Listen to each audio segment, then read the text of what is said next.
Sa Ilagan, Isabela, patay ang isang lady guard matapos umanong gahasain at pagsasaksakin ng kanyang mga nakainuman sa Barangay Sentro, San Antonio.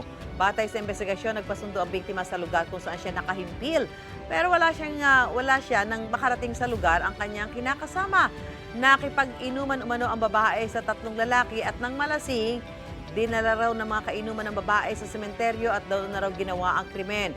Sa follow-up operation, nadakip ang dalawa sa mga suspect. Wala silang pahayag. Nakatakas naman ang isa pa. Hindi pa nagpaunlak ng panayam ang pamilya ng biktima na humihiling ng hustisya. Mga kapuso, para una ka sa mga balita, mag-subscribe sa GMA Integrated News sa YouTube.